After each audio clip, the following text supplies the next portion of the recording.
John Ulzheimer is known as one of our nation's most recognized credit experts. Having worked for 28 years in the credit industry, John has become one of the most prolific speakers about credit and the go-to authority on answers to credit-related questions. Credit Countdown with John Ulzheimer. Hey there, this is John Ulzheimer. I am a consumer credit expert. I have been in the credit industry for over 30 years. I've spent time at FICO, which is the company behind the FICO credit scoring system, and Equifax, which is one of the 3 generally recognized credit reporting agencies in the United States. And so today we're going to talk about identity theft or credit-related fraud. It's a very common problem.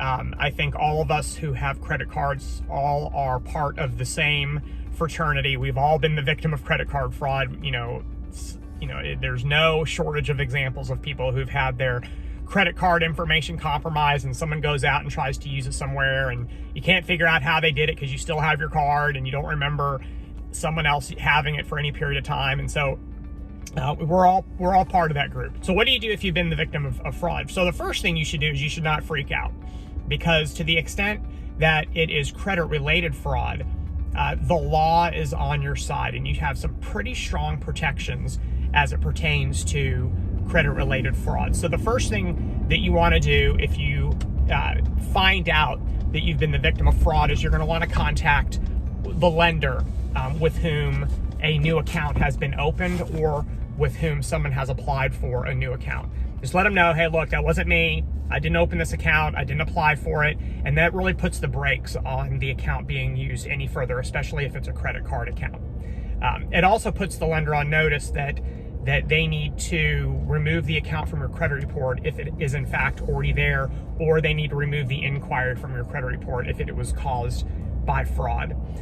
The second thing you need to do is you need to contact the credit reporting agencies and let them know that you've been the victim of fraud. You need to put a fraud alert on your credit reports. This is actually a really, really easy thing to do, because all you have to do is you have to contact one of the credit bureaus and let them know that you've been the victim of fraud, and then they are obligated to contact the other 2 credit bureaus and place the fraud alert on that credit report as well. So it's really a one-stop shop type of arrangement. Normally, when you deal with the credit bureaus, you really have to contact all 3 of them. In this particular scenario, because of the law requires that the fraud alerts be shared, and so really you only have to contact one of the credit bureaus. And the practical impact of the fraud alert is it requires lenders that pull your credit report subsequent to the alert to take reasonable steps to validate that you are in fact the one who has applied for credit and that the application is legitimate and not fraudulent. You can also place what's called a security freeze on your credit reports, and most people just kind of informally say, oh, I froze my credit reports, and that's the same thing. A security freeze is the same thing as a credit freeze. And what a credit freeze, which by the way has to be done in all 3 of the credit reporting agencies independently. There is no one-stop shopping for credit freezes. When you place a security freeze or a credit freeze on your credit reports, you're basically taking them out of circulation. So lenders with whom you do not have any sort of relationship are not going to be able to access frozen credit reports. They're basically going to hit a wall. So even if somebody applies for credit in your name, if your credit reports are frozen, the lender isn't going to be able to get your credit report, and the lender is not going to be able to get your credit score. And as such, it's going to really stop any sort of fraudulent credit application right there in its tracks.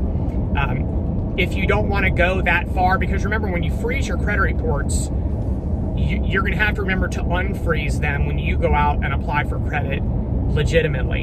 And if you forget to do that, then you're going to run into issues with your credit reports being frozen, and you're going to have to, let the lender know that you want to thaw them and put them back into circulation, and so that it would allow any sort of valid application process to continue. A third thing that you may want to consider doing is credit monitoring. So credit monitoring, there's free options, and then there are options that are subscription-based where you actually pay money every single month to subscribe to them. But essentially what happens is they will passively track the information on your credit reports, and if any of the information changes, and those changes are indicative of true name fraud, so things like new inquiries, new addresses, a new account, a new collection, anything like that that could reasonably be occurring because of credit-related fraud, you're going to get an alert.